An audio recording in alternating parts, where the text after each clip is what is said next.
inside of this one church town, there's a gold dirt road to a whole lot of nothing. Got a deed to the land, but it ain't my ground. This is God's country. We pray for rain and thank Him when it's falling. Gets it brings a grain and a little bit of money. We put it back in the plate. I guess that's why they call it God's country.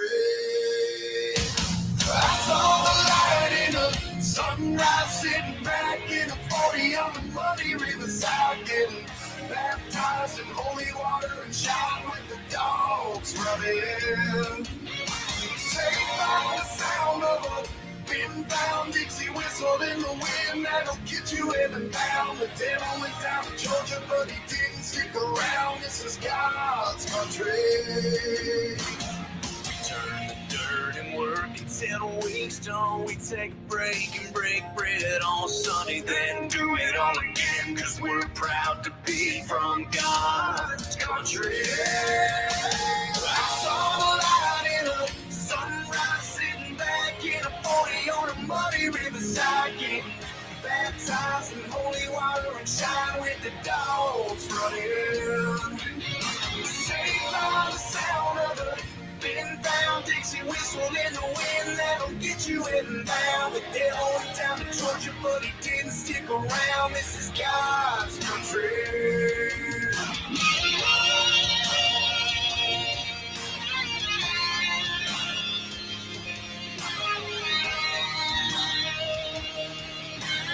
God's country.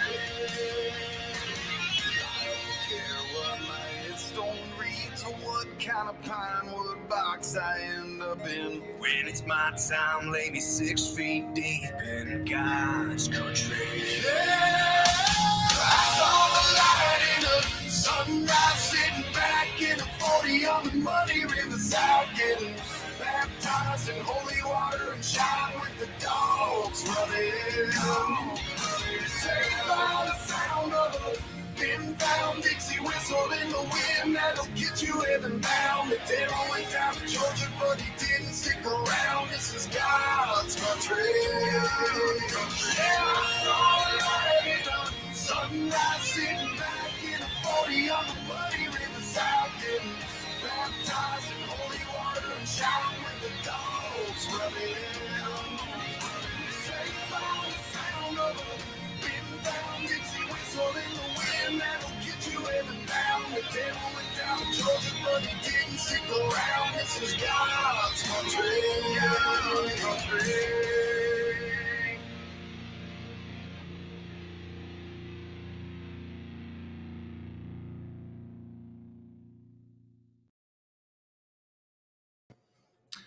Hey everybody, welcome back to the Second Amendment Ranch. I'm Cameron. And we can't hear Carl. There I am. I'm back. There you go. Yeah. So again, we got to give a huge shout out to State of Mind for allowing us to use their music. So State of Mind, thank you very much. I really hope that you take my request. I sent them a little something, and I think if we can get them to do it, you'll like that intro a lot more. Now, Carl had screwed up. And you know what Carl likes to do. He likes to get me going on different shit every single time before the show. Hey, it never fails. So we're going down a conspiracy loophole. I have stories. I promise. I have articles to cover today. Good. But I saw this very interesting conspiracy theory brought to me the other day from TikTok, of all places, with how liberal they like to be. Yeah. So the conspiracy theory is the reason why they are pushing the vaccine as hard as they are is because anything genetically modified, genetically engineered, and injected into a human being removes the title of that person from being a human being, which, per the Constitution, removes all your rights and liberties. So if you get the vaccine, this is a potential. I'm not saying this is a real thing. I didn't get to watch the whole article, but this was my takeaway. Hi, Jules. So it was, if you get this vaccine, you now no longer get to live under the United States Constitution.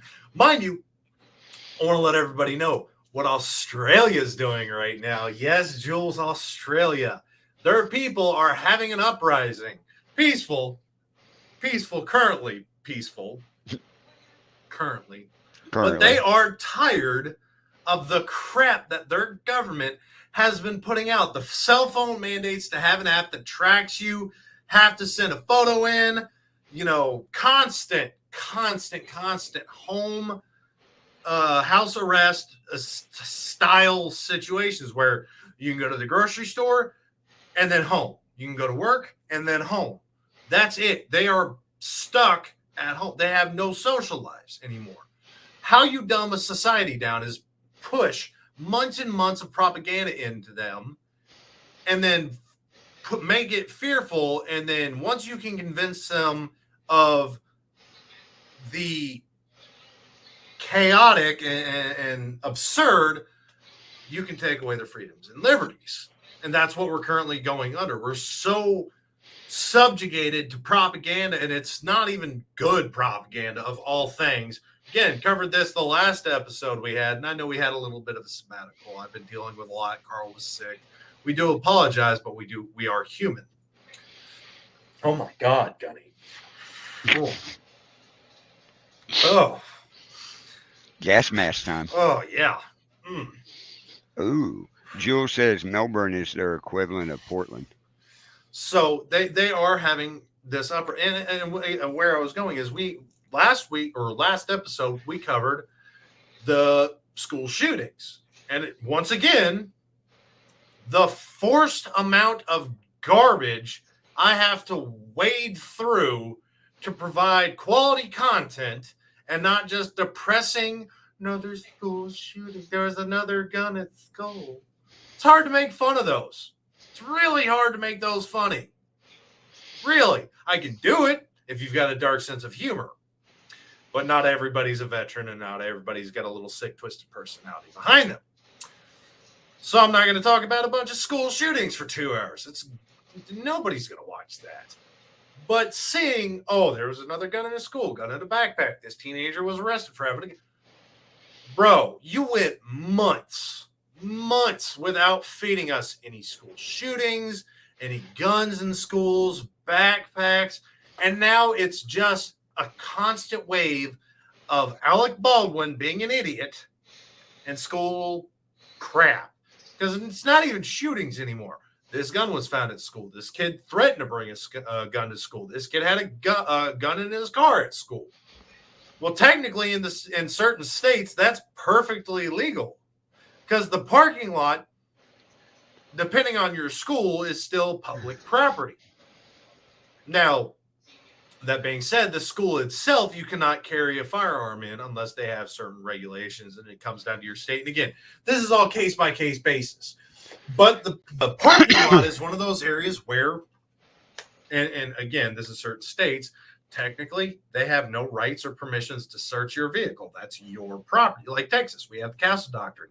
It extends your home to your vehicle, meaning that I can carry whatever I want in my car at any given point in time. It's my property, meaning if I go onto school grounds and I'm carrying legally, and the only option being I have to leave my gun in my car. Now, it should still obviously be hidden, put away, out of sight, out of mind. Nobody should know about it but me. But that's the case. Those are the things you, depending on your state, really need to look into before you decide to carry a gun or body armor, anything like that, that's going to upset certain people. So with the jab, I'm not getting it. And come to find out, I haven't had COVID ever. We had 2 cases at work this week, and they wanted to be safe and come and do more COVID tests. Okay. I told them I'm not taking one. I can't afford to miss work. And they're like, oh, if you get COVID, we're going to pay you. And I'm like, all right, then I'll take the COVID test. Mm-hmm. 5 days vacation? All right, let's go. Took the COVID test once again, came up negative. Then they wanted to do the antibody tests, see if you've ever had COVID. I have never had COVID. And I blame it on having an actual childhood. Eating dog food, eating leaves, eating dirt, worms, playing in grease and oil, and gasoline, and getting everything thrown at me under the sun that could get you sick. It's been a long time. The last time I got sick, and you can ask Carl, it was food poisoning. That is the most common sick I get because I ate something I really shouldn't have. In this case, it was salad that had been left outside for a while. Mind you, salad is only good for 2 hours outside of your refrigerator. If you didn't know, now you know. So that's how I'm usually sick, is I ate something that just ruins Probably my looked like spinach about that time, didn't it? Yeah, it was bad. And I was eating it. I'm like, oh man, I gotta stop. This is gonna make me sick. I get about half of it down. I'm like, yeah, I'm done. And then 3 o'clock that day. Oh no. Uh-huh. I'm still at work, mind you. And I am out on the fire field where I cannot leave because we have fires burning right now. I gotta go to the bathroom. Let's hurry this up. I was doing 80 down 1960. I was booking 19. By the way, it's 40 speed limit. I was hauling ass to get back home. Jules just got over chicken pox. Wow. But the last time I legitimately got, like, I'll feel under the weather. I'll feel a little more tired, groggy, kind of a head cold situation. And I'll call in every now and again for that. I don't get many sick days. I might as well take this one because I really don't feel like going to work today. Or if I get hungover, I don't like to drink anymore. So that's very, very infrequent. Now, when I was an iron worker, that was a different story. But the last time I can think of that I was legitimately sick was when I was in the Navy and I had caught something. And they put me on bed rest and some antibiotics. And I slept for 32 hours. They thought I was dead. They came in, duct taped a mirror to a stick and stuck it in, put a flashlight on my face to see if I was breathing. And as soon as they saw the fog, they were like, all right, he's still alive. Good God. I was out. But that was, oh, hell, it's 9 years, 10 years, something like that. Yeah, Gunny's gas is, he's getting into that'll something. clear your sinuses. Whew. Yeah. And if you ever really want your sinuses cleaned, come on down to my job. I'll flip you upside down underwater. We'll get that water rush. Best neti pot in town. Yeah. Carl wouldn't do it. Yeah. He got to see it. He got to witness it, which I thought got was to watch it. It was pretty cool. But them guys can do it. But he refused to get into it. No. I'll die for you, man. I'll get you out of there. I know you would have, but me and water like that don't get along. Which funny part is we had a gentleman come through earlier this week. And I know I'm getting off topic a lot, but that's all right. This was horribly hilarious. So I missed Tuesday, something like that. Monday or Tuesday, this gentleman came. No, it would have been Wednesday. Tuesday, I got food poisoning. Wednesday, so this guy panicked. He freaked out. He was jumping on. They told me he was jumping on my divers. He was grabbing onto everything, freaking the hell out. I mean, just absolutely petrified of water. And one of the questions we ask on there, can you hold your breath for 20 seconds? And have you ever had a traumatic experience in water? Still came through. Still decided he can do this. Guess he lied on his questionnaire. Because I'd have asked, how afraid are you? Relax. Just come out your window. We're going to get a hold of it. No, didn't listen to a dang thing. So after they told me this, they said, oh, this was last week. Excuse me. But they told me he's going to be coming back. Like, okay. You want to know how I'm going to solve his fear of water? At least his behavior with fear of water, jumping on my divers and everything like that. And I'm like, what are you going to do? I'm going to dive. You're going to what now? Yeah. I'm going to be the diver for him. And for those of y'all that really don't know me, I'm 6'3", 280 pounds, and I could swim before I could walk. So I'm very, very comfortable in water. And two of my coworkers learned this the hard way. because when I was training to be a diver, they attempted to attack me underwater to train me for these situations. And they learned real quick that doesn't work with me. No matter what they did, they could not get me to stop. So they looked at me and they were just like, you've got it. Not going to argue that at all. So the guy was supposed to come back in Thursday, ended up coming back in Friday. And Friday's not, I'm already in a crap mood for, I can't remember why, but I was already in a crap mood and I just wanted to manhandle I was going to throw this dude. Like, that was my whole plan for that day. I'm going to grab him and throw him. And I kind of did. But I told him, let me give you a hand in. I'll be here to dive for you. And then the instructor that was with him on Wednesday had just finished up with his other class. He was a repeat, so you don't get the same instructor if you have to come back. We can only provide so much. But he got freed up, and he comes out. He's like, I want to be there for him. Maybe I can comfort him a little bit and reassure him. You can do that. I'm putting hands on him. Okay, he's all yours. So this guy comes out. We do the first couple runs. He's kind of okay. I get a hold of him, and I just strong arm him to the side, and I literally picked him up out of the water so his feet would go under him and set him down right back on the ledge so he was standing. Guy's maybe 5'6", 165 pounds, give or take. Not the biggest guy.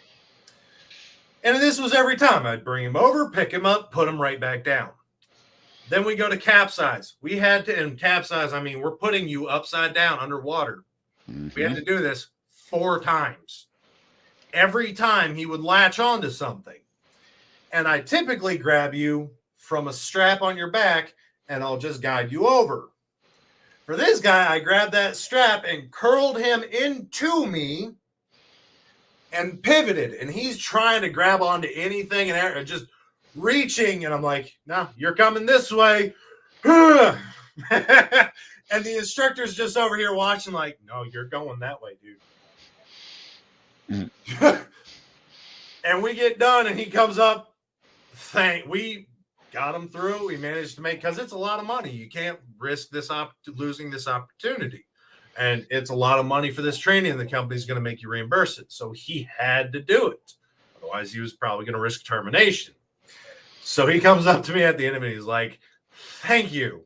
I told you, I'll put you back on the ledge every single time.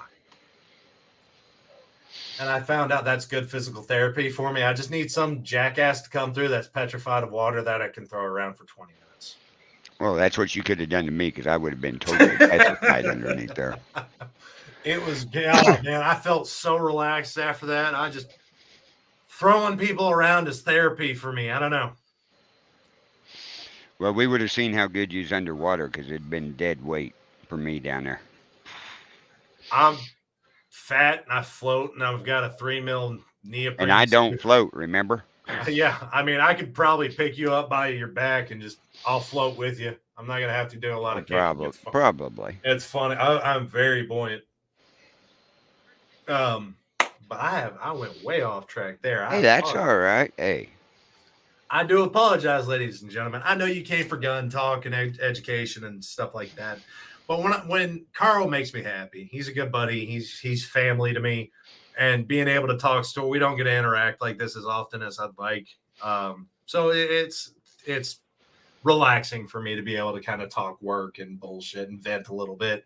So we do that a lot before and a little after the shows. Y'all really don't get to see that unless you go and watch the world records, and then you get to see a lot of it.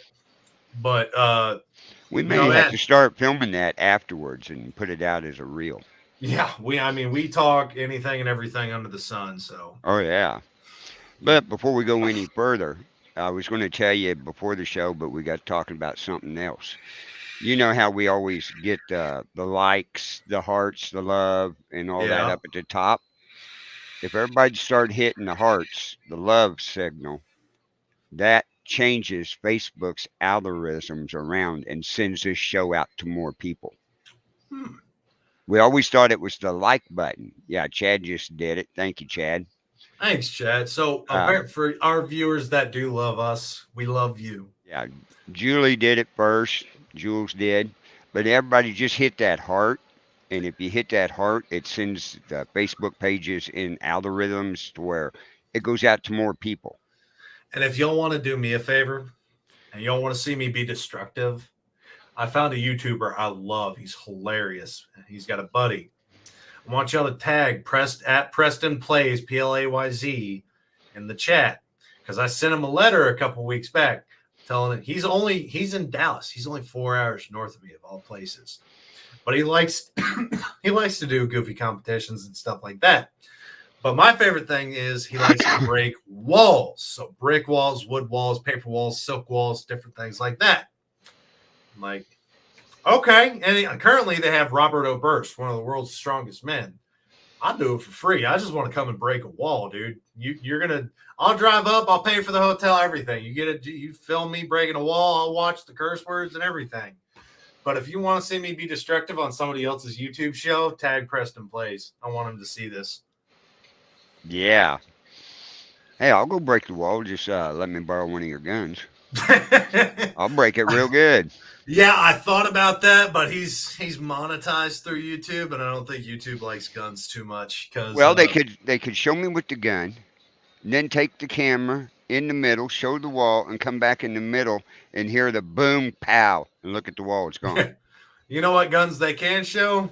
Firepower. Yeah. Oh, well, I don't know. YouTube's getting away with showing a lot more guns nowadays. They're getting away with it, but currently one of the gun guys on YouTube, he actually just got demonetized recently. Oh, really? Yeah, he just lost he was worth like $4 million too. Don't know why. So I will be attempting to minimize how much I do show firearms on the show now, with that concern in mind. And if we do show them, Nerf guns. Got it? Everybody they're Nerf guns, and they're for exhibit, and they're also for a learning device. Exactly. Learning tools, ladies and gentlemen. Yes. But before, and I do apologize, we've gone off track. We started completely off track. We went down the conspiracy hole, which we know how that rabbit hole goes. But I wanted to start today's show off with something interesting. This is coming from the article from Cincinnati, where a shooting gunman's pistol, the title was Gunman's Pistol was loaded with more than 200 rounds of ammunition. And we all know the internet. It's the internet. You say something stupid, we're going to make fun of you for it. So this guy came through perfect. Now, mind you, this is just a little video clip. There's no audio, and it's from a game. But it perfectly summarizes the liberals' mindset of how guns work. And Carl, you'll get a kick out of this. Be careful, Jules. So read right here. This could have been a bloodbath. Gunman's pistol was loaded with more than 200 rounds of ammo. If you thought I was kidding, there's your title right there. That gun's got 200 rounds of ammo. This gun does. Are you? Oh, shit.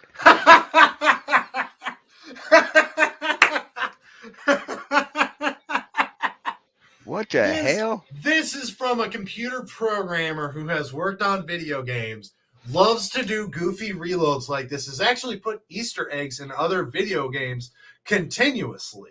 So his content is out there. If you've ever seen a goofy reload in one of your video games, odds are this gentleman's the one that created it. But somebody found this reload and stitched it to this article showing how liberals think guns win. And Scott, if you're watching, I do apologize. You're a good 200 rounds, not possible for a pistol. Bobby Braden. So, Bobby, this gun has the potential right here. But again, it's a video game. It's a video game, but still. But this is how the left views firearms. This is the extent of their knowledge right here. This is how they think the guns work. A pistol has two. Now, mind you, you can make a pistol hold 200 rounds of ammo, but you're stacking drum on drum on drum, which means you are modifying magazines to be able to support this in the spring. Who'd want to hold it? And it's going to weigh, hell, 200 rounds of ammo. You're looking at probably 30, 40 pounds. Yeah, at least. That's not going to be a bloodbath. He's going to get a bicep workout trying to aim down sector. Yeah, that's right. You're not going to fit a 200 mag in that. That's why it's computer generated. You can tell once you look at it. But I figured. Besides that, I've never seen a clip that folds up into itself like that and then zoop, zoop, zoop, zoop. So I thought y'all would get and it's a magazine, Carl. Right. Well, yeah. I figured y'all would get a huge kick out of seeing that because I know as soon as I pulled that up. Now, mind you, that's not our gun fail for the day. The gun fail for the day comes to us from the military. You got to wait about 30 minutes for that. So make sure you stick around for the gun fail today because this is not so much a gun dramatic fail like we've had in the past where there's potential bodily harm. There's, risks of injury, blood exposure, somebody being stupid. That's all I'm going to tell you for now. You got to wait. You got to stick around. You'll like it. It's one of the goofy ones. But I think we can finally get into some articles. How about you, Carl? Yeah, that'll work. So for those of y'all that remember last episode, we talked about the police officer that used her firearm instead of her taser. Well, we actually have a follow-up article finally. Actually came out yesterday, of all times. And the article is, how does an officer confuse a gun for a taser? So at former Minnesota police officer Kim Potter's manslaughter trial for fatally shooting Dante Wright, a black motorist, the core of her defense is clear. She said she meant to use her taser, but instead grabbed her handgun. Potter's body camera video recorded the shooting with Potter saying, "Taser, taser, taser," before she fired, followed by, "I grabbed the wrong effing gun." Many activists have refused to accept the former Brooklyn Center officer's explanation, and the prosecutor argued in its opening statement that Potter, a 26-year police veteran, almost 3 decades veteran, had the experience and training to know better. Taser gun mix-ups are rare, but they happen in several states in recent years. Here are some questions about such incident, and I'm hoping next week we can actually talk about her trial a little more. How frequently does this happen? Experts agree that such incidents are rare, but happen probably fewer than once per year throughout the U.S. A 2012 article published in the Monthly Law Journal, Americans for Effective Law Enforcement document 9 cases dating back to 2001 in which officers shot suspects with handguns when they meant to use stun guns. The phenomena of weapon confusion is very well known in policing. According to the prosecutor's use of force expert, Seth Stoughton, a professor at the University of South Carolina School of Law, he testified that he knew of fewer than 20 cases since tasers were introduced since 1993 in which officers used their firearms instead. He said the first he knew of was from 2001. He said the manufacturer has taken several steps to try and prevent such errors and that it has become an important part of the training that officers receive. Stoughton said tasers have become pretty ubiquitous, if not universal, in policing. And I agree. They do have other means, and we'll break from that for a second. So first, they have the Bolo gun now, which shoots out a Kevlar string attached to basically fish hooks. And I think it's like a 10-foot string, and it's Kevlar. It's heavily durable. You're not just going to break this shit. They make fishing line out of it. And when I say fishing line, I mean I have one from 10 years ago that's 100 pounds, and the damn thing is as thin as my hair. Stuff is tough, by all means. Not only do they have that, they have pepper spray, they have pepper paintballs, they have sound weaponry now, which I thought was unique, but I think that's still a prototype. I'd have to do some more research on that one. But there are other effective means of dissuading somebody. Now, mind you, being on drugs are going to affect how certain things react. You know, pepper spray may be effective on this person sober, but if they're high on PCP, is that really going to stop them? Nope. At that point in time, is the taser really going to stop them, though? So training and finding out what you prefer is, and in my opinion, the better option. Because if you are not comfortable with a taser because it too much resembles your firearm, we can give you the Kevlar gun or the Bolo gun, which it's like a TV remote. It's you just about like this little box. You push a button up, it's got a laser, and it shoots this string. This string has springs between it, makes the hooks shoot apart from each other, and then it wraps around the target. And if you like that more, by all means, utilize that. But keep a taser type weapon on you. And I'm not saying you have to use a taser gun. There's a video. Oh God, do I have that video saved? I really want to watch this movie. Oh, please tell me I still have it saved. No.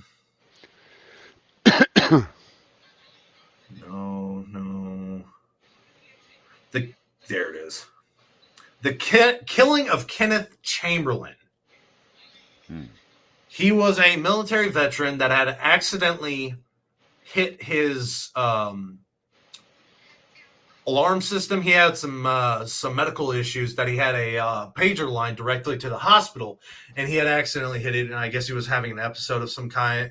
But the clips that I got to watch, which it's a phenomenal, just glorious movie from what I could see, and it exposes some of the corruption of police officers and how police can be racist and how racism was handled at that time during this gentleman's murder. Because this was not a killing, this was not an accident, this was an intentional murder of an African American veteran. The African American part shouldn't even be discussed. He was a military veteran, but because this guy was black, the cop shot him. But what it is, and why I say keep a taser on you, there are certain situations that when you pin people to the ground and you want to control them. The video starts, he's telling the police to go away, just leave him alone. And they refused.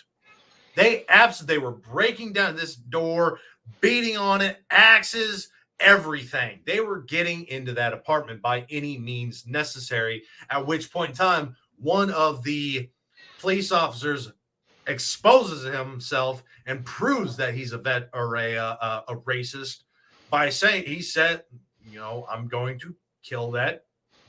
Use your imagination. I'm not saying that here. I'm not racist. I hate all of you. I don't. I love all of y'all, but I hate everybody. So give and take. But they refused to leave his property.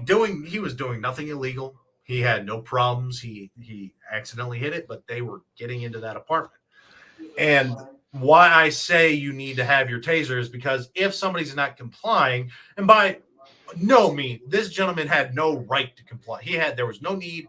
They were doing something illegal. This gentleman had every right in the Constitution of the United States of America in his own home to shoot these police officers. He did not have firearms, but you are breaking and entering. It doesn't matter who you are.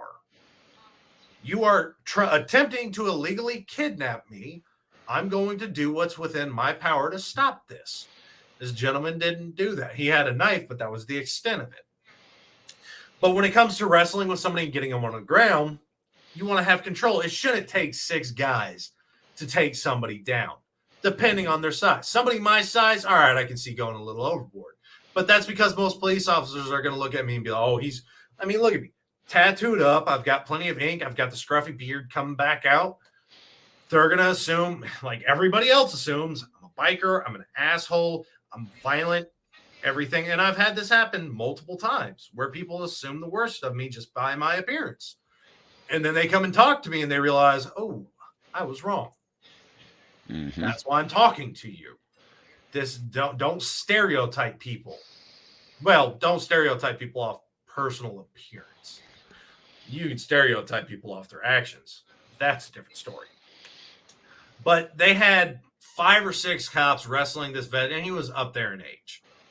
And I mean, probably 60 years old, 50, 60 years old.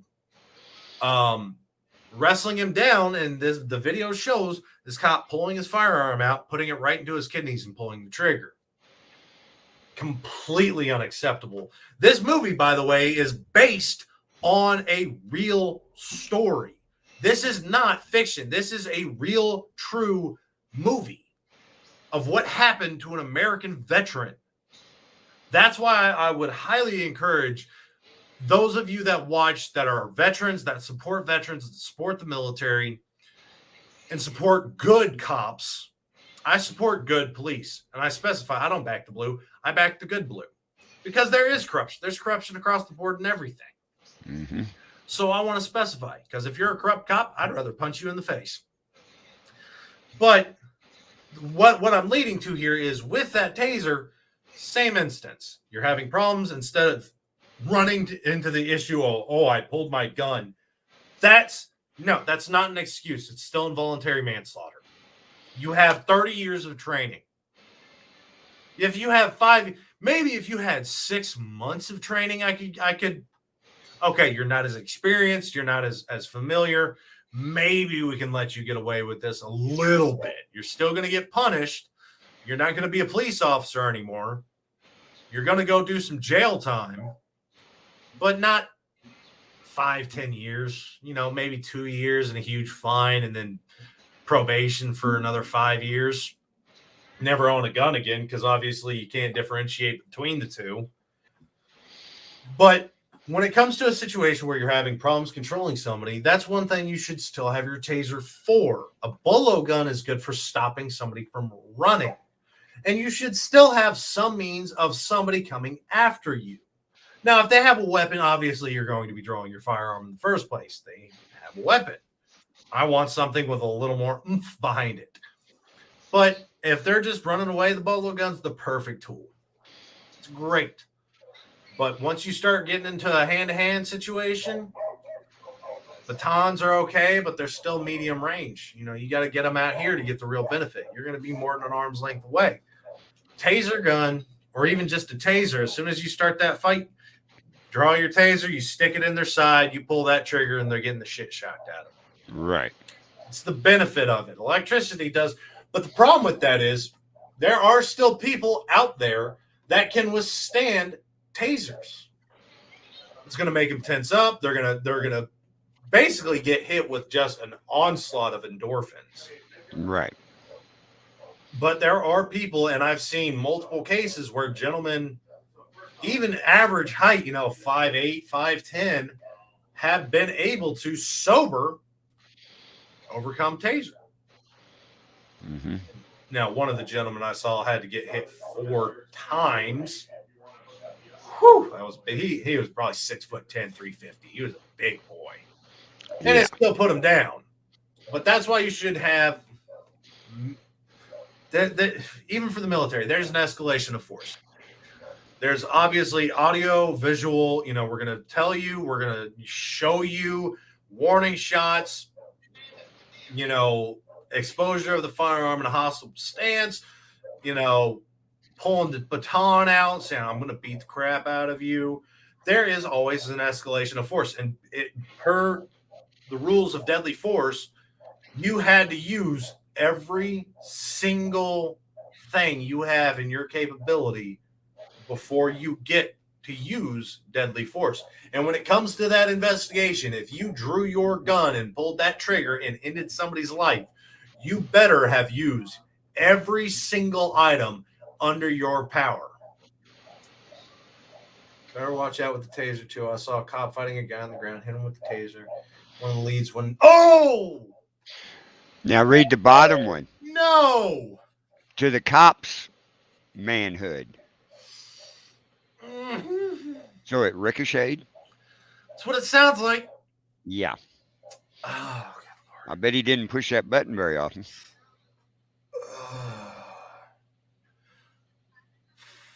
That's rough. Oh, yeah, but that leads me into another thing. Yeah. Body armor. Body armor is becoming exceedingly and increasingly available to everybody. And the gentleman from Thunder Ranch, I forget his name for the life of me, the one with the raspy voice, talked about body armor this week. I really want to get him on an interview. God, I really want to get him on an interview because he brings up a valid point. If you're getting into a hand-to-hand situation, you've only got a pistol to pull, or even if you've got a rifle and that guy's got level 3, level 4 plates, body armor only does so much. If you're getting into a hand-to-hand situation and you have the ability to unholster your gun, where is that gun going to start pointing up as you raise it? You start low, right? Work your way up. Body armor is only good for so much. It might not be fatal, but it's going to wake them up real quick when you get your giblets blown off by a 45. Mm-hmm. I love watching this stuff, man. It'll drop anybody to the ground. Oh, yeah. Oh, yeah. But let's continue on. The phenomenon known as weapon confusion is a very well known in policing. According to the prosecution's use of force experts, ubiquitous. Why does this happen? Reasons that have been cited include officer training, the way they carry their weapons, and the pressure they feel during dangerous and chaotic situations. To avoid confusions, officers typically carry their stun guns on their weak sides, which we've talked about. Your weak side is not the place your hand instinctively goes. When in a situation like this, when whatever hand you're dominant, when you go to deal with something, what one goes first? It's always your dominant hand every time. You have to be tied, injured, something like that, and thinking about going to the other side. So that's why we had discussed the benefit of carrying your firearm on your weak side, because that makes you think about what you're about to do. This makes me go, okay, this is my oh crap, my taser. All right, let's hit him with this first. And this way, if you do screw up, it's not costing somebody's life. Maybe an eye, maybe a tooth, depending on how much force those prongs come out at. But when you instinctively go down, pull, and point, that red dot, that bright yellow, that's going to stand out. All right, that's the taser. Let's try it. That way, when you do have to go and escalate, now I've got to use the gun. Right side was the taser. Left side's obviously the firearm. You had to think. You had to stop and take a split second and go, I need something more powerful. My gun's right here. That's the benefit I saw of swapping that. But that's my opinion. That's my suggestion. By all means, for the 6 of you watching right now, comment away. Do you think I'm right? Do you think I'm wrong? Do you think there's a better way to improve this? Do you think they should carry one on their chest and one on their hip? But I'd like to see your suggestions as well. Some of y'all just like to come and watch and be little creepers. Stop being creepy. Come and interact. I promise, I don't bite much. The side of their non-dominant hand away from the handguns that are carried on their dominant hand sides. That's how Potter carries hers. Well, past tense, carried. And the chief of her suburban Minneapolis police department at the time of the shooting said that's how the department's officers had been trained. Prosecutor Erin Eldridge told jurors in her opening statement that the Brooklyn Police Center Department's policy requires that officers carry their taser on their non-dominant side and their firearm on their dominant side. In keeping with that, Potter carried her gun on her right and her taser on her left. Officers can choose how they want to position their tasers in their duty belts. So they have the option of drawing it from across their body with their dominant hand, or they can choose to draw it with their non-dominant hand. Potter had her taser positioned in a straight draw position on her left, so she would draw it with her left hand. The only weapon that she draws with her right hand is her gun, not her taser. Eldridge had also detailed how Brooklyn Center officers go through taser training every year and get training materials that include warnings on how confusing a taser with a handgun can cause death or serious injury. And she told jurors they'll hear about how her taser and her handgun both had a very different look and feel, starting with the color. A taser is bright yellow and Potter's gun is black. The jury heard Sam McGinnis, a senior special agent with the State's Bureau of Criminal Apprehension, testify in more detail about the differences between the two weapons and how officers used them, bolstering the prosecution's contention that Potter's experience and training should have led her to realize her mistake in the several seconds between when she drew her gun and when she had fired. Backed up by photographs, McGinnis said the holster on Potter's duty belt required an officer to take deliberate actions to release the weapon. By deliberate actions, usually it's some kind of retention, meaning that it could be a trigger guard retention, which is just a simple little push-in button. Could be a grip retention, which is some of them do have a push-down mechanism. Push down, roll it forward, and then you can pull your firearm out. That's the preferred method, at least for Texas. I'll say Houston police, because I'm not sure about all of Texas, but Houston police, because what that does is it requires multiple actions. So if I do come up to a cop, grab his gun and try and pull it, it's locked in unless I know how to use that holster. If I know how to use that holster, then I kind of have a hand up but down, because now it's in a different position than I'm used to. So if the button's here and I'm trying to grab it from straight on, instead of my hand going down, my hand's coming out. So you can see the difference in positioning. Mm-hmm. So now the button that would be right here is still right here, but my finger is up here. So I would have to come in with both hands. That's going to take me a little more time, puts me in a vulnerable position. So they are, what I have seen, a more preferred mechanism. But that, again, takes thought, because now I have to draw my gun. What holster am I wearing? So, honestly, I think that alone, if I was a juror right there, I'd have thrown that case. You'd be going to prison right there. Yeah, it's going to be a tough trial on that. Oh yeah, but wouldn't you think on the taser guns that they would make the grip completely different than any weapon that the police department's carrying at this time? That way, if you went to grab for it, you automatically knew your hand, your reaction. Let's see. So, Carl, I found the perfect thing. Uh-oh, did you? I did. Okay. They have a Glock, common firearm for police officers, with their duty taser. That is massively different. Oh, yeah. Big time. Those aren't subtle differences. Smaller grip, heavier up front, built-in laser, bright neon yellow. I mean, there are things from just a quick glance. Oh, yeah. By the time you pull that out, even if you got it past pulling it straight up like that, you know, I'm colorblind, but at least I could tell that's the wrong color. Yeah. That, I mean, and it's got bright words, X26. It's, and I mean, you know your grip. If I go and I could grab any one of my pistols covered. Oh, and yeah. Tell you exactly what gun that is. Any single one of them. They all have different textures. They all have different feels. All different size magazines. Every single one of them have a different feeling. That's what the departments need, is something like that, because that'd be easy to train on. And the funny part is, this is actually coming. This photo is provided from the article. Oh, Daunte really? Wright shooting. How can you mistake a gun for a taser? So this was her gun.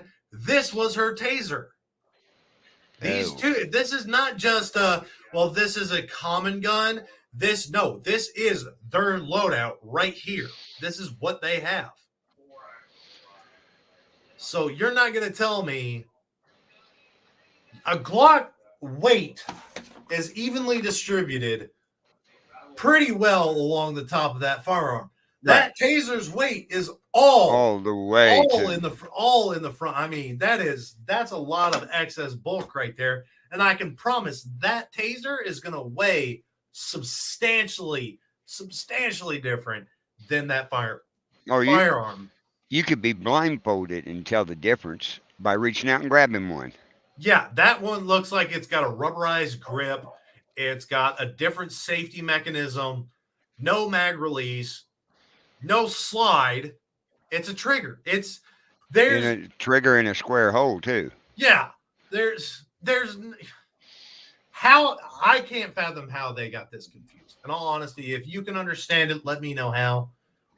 Please, we would love to see some more interaction on y'all's part. I know you're waiting for the top of the hour, but if you can figure out how, with 30 years of training,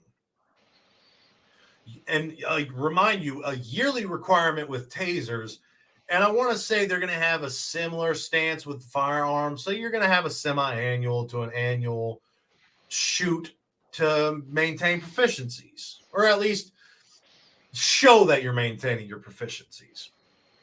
Because I know cops have gun ranges in most of their facilities. At least the one we have here in Galveston does. We went over there the other day, or a couple months back, to go fishing, and we could hear it. Yeah, that's just. So if you can figure it out. Now, mind you, I could mistake.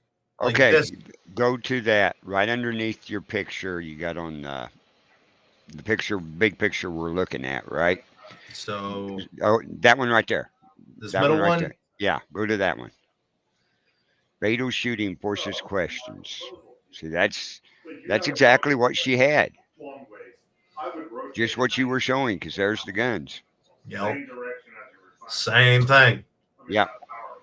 So if you, our viewers, can understand how this came to be, and even if you handle, like if you're like me and you handle multiple firearms constantly and you've got different grips, everything like that, you're gonna know your common carry gun versus something else.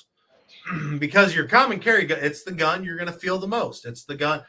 I can understand confusing a Glock 43X for the Smith & Wesson M&P Shield 45 ACP. They're pretty similar. The 45 ACP has a slimmer magazine. Well, Glock has always been blocky and bulky, so I'm still going to be able to tell. Yeah, but there's no gun out there like that taser. Yeah, there's a very exactly. There's a very similar texture between different firearms. Like my Glock 21 is real similar to my buddy's Glock 19. Mm-hmm. Something I've got a Glock in 45 ACP. He's got a Glock in 40. Not a huge caliber difference right there. And it's really difficult to tell the difference between the two. They're built the same manufacturers, same grip textures, everything. Mine's just slightly, and when I say slightly bigger, I mean maybe an overall 2 inches combined. If it was that taser in the middle, if your daily carriers, but big maybe if it was that taser pulse in the middle, daily carry is compact. Well, again, this is for police officers. This is what she's carrying. Right. So that's either a Glock in 940 or 45 ACP. Basic Glocks all look the same to me. Don't get me wrong, I like Glock for the ruggedness, durability, everything like that. They were built to take a beating. They are the AK-47 of the handgun world. But they look like crap. Now, mind you, they're not a high point. They're not high point ugly. Is this an American-only stream? Chiara Falk. Yeah. No, it's actually not. We're worldwide. We actually have one of our viewers in here right now is actually from Australia. Yeah. This does pertain more to American laws, regulations, training, and different things like that. However, we have covered the UK, the Sweden's Falkland Islands. We do cover a little bit here and there, specifically upon requests. Let us know where you're from. The UK was a shit show. Oh, my word. The UK was a shit show. Oh, yeah. But we do like to discuss the importance of having firearms, and not only having them, but training with them well. I meant anyone not someone trained in the way they should be. Oh, God, which, Chad, you saw the video we had last week with the gentleman doing his training. I appreciate you the adding the should be. So yeah, there's training and then there's training. That was training, but that shows you what we're dealing with right there. Right. Let's get back to it. Backed up by photographs, McGinnis said the holsters on the on Potter's duty belt required an officer to take deliberate action to release the weapon. The gun holster has a snap, while the taser holster has a lever. So both of them have some type of retention mechanism to them, but they are both completely different mechanisms. One pops off and one you have to push down, from what it sounds like. Let's continue on. The gun holster, while the taser, the handgun, which is black, weighs just over 2 pounds, while the taser weighs under a pound. So over half a weight difference. You're dealing with 0.9 kilograms versus 0.45. So it's double, essentially, from the numbers they give us. The weight difference is double. You're going to be able to tell that. I promise. You can tell. Oh, yeah.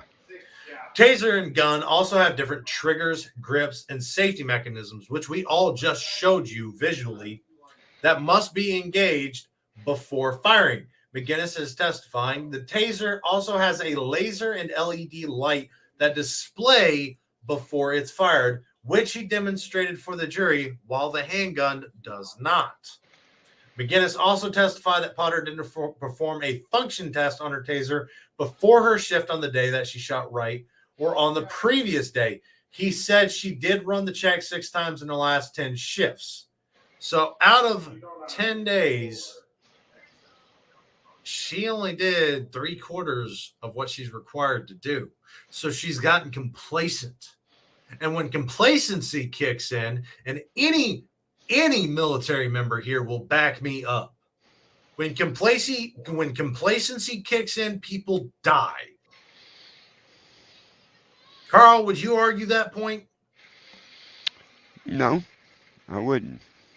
And we're talking decades of difference from when I served and he served. He served when Mattel, a toy company, was making M16s. I served back in 2011. Yeah, big difference in time frame, big difference in guns that were available in the military in each branch during those times. And it's still the same mindset. Complacency kills people. You get too comfortable. You get too relaxed. You always have to have some sense of caution, urgency, chaos, some spot in the back of your brain. And anytime I go out into public, it still sits with me. I like to be able to have my eyes on the entrance or exit. I like my back up against a wall where nobody's coming in from behind me. Mm-hmm. And I like to be near the exit. So if they do come in, odds are they're going to bypass me and I'm just going to walk right out. But those are still things that sit with me. And I wasn't even a combat veteran. I was submarines of all things.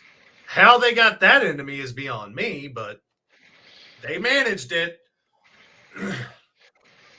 But continuing on, the defense attorney, Paul E-N-G-H. That's his name. That sounds like Ink. But Paul told jurors in his opening statement that an expert will testify about how in a chaotic situation like a shooting, a person's ingrained training takes over. He said Potter had 26 years of gun training, but fewer years on her taser, which is a newer weapon. I'll agree. But again, if you've been trained on a firearm for 26 years, you know exactly when that gun is in your hands every single time. 26 years. And again, this comes back to one of the reasons why I wanted to create the ranch. I hate hearing fear as an excuse. Carl, I'm going to use my one. You have 2 options when it comes to fear. Face everything and rise, or fuck everything and run. I'm sorry, Carl, but I get one. Yep. He gets one. I get one. We have rules. It's still PG-13 right now, ladies and gentlemen. But those are your options. How many of you are going to go, I'm out? And how many of you are going to be like, you know what? I'm going to fix this problem real quick because I know what I'm going to do. And if you see me running, you better be a lot quicker than I am because I don't run. I got bad knees. I got a bad back. Front's not that good either. So I'm going to do what I can in a situation like this. And I don't have 26 years of training.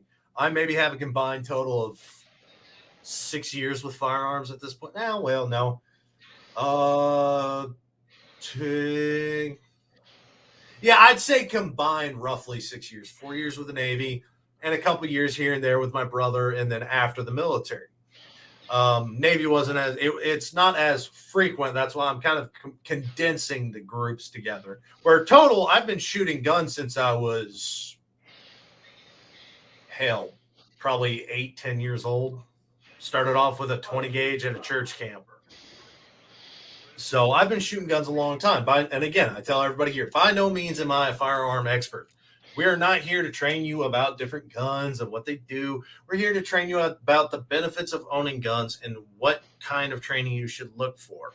Because if we do create the ranch, me and myself, Carl, we will both be going through some extensive training to be able to get licensing, permissions, LLCs, and be able to say you have received this training and it be accredited to where you could take this to a police office and go, hey, I want my license to the point where you can go in.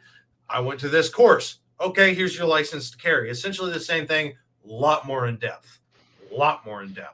Because I hate hearing I feared for my life. I was in a panic situation. I'll tell you panic. Panic is when you have 5 dryer fires on a submarine and 1 patrol. And you know what we did? We responded to the fire in our underwear. Because the more time you give that fire to spread by getting dressed, the less likely you are to put that fire out. Our training teaches us to dress out. But in reality, you do different actions. Mm-hmm. And it's still, in reality, we took the appropriate manners to deal with the situation. Nobody out of my division was afraid because we knew what to do. We had training and we utilized it. When we lost our reactor, meaning we were dead in the water in the middle of God knows where, doing 0 knots, losing power constantly, 18 hours, we were dead in the water. Nobody panicked. We were a little anxious, but we let our training kick in. The training they have, and I saw the perfect situation, a lawyer thinks it's a joke that they have to go to school for several years, I think it's 5 years, to be able to practice law, while a police officer only has to go to a school for 6 months to enforce law. How are you going to be able to quote, cite anything to me, know where to look in your books, where to look for your laws, and try and tell me I'm right or you're right and I'm wrong? I do this shit for fun. I come sit here every Friday, find stupid laws, articles, something to make fun of, to make you think, make you laugh, piss you off. I do this for my entertainment. How are you going to sit here and tell me you have to, if an officer came into my house right now? One, that's a really bad idea, but we're going to skip by that. And we'll say they try and demand my license. What crime am I suspected of having committed? Am I currently committing a crime? Have I just committed a crime? No, I don't have to identify myself to you. And different states have that law. It's a different code, but many different states have the same law. If you're in your vehicle, it is required that you show who you are, because they're trying to verify that the vehicle's not stolen. It's a process. Whereas if you're walking down the street, you don't have to have any form of identification on you, ever. I don't carry my wallet on me. I don't. There's no point. I don't need my driver's license. I haven't been carded in years. Here's the money. I have a cell phone wallet. I keep what cards I need on me. My cell phone's right here. Anything beyond that, let me go get it. It stays where it's needed in my vehicle because that's where it's required. So if you stop me and you want my information, describe the suspect. Well, he sounds exactly like you. Let me hear his description. Color of the skin, what clothing he was wearing. Was he wearing a hat? Was he wearing this or this or this? Just carry on an ID at all times. You'll have to show me that because I have seen the law that says you do not have to identify yourself. You will have to pull that code up for me. Well, all the homeless people don't have IDs. Exactly. Let's find out if he's telling the truth or not. Okay. And after this, it's top of the hour.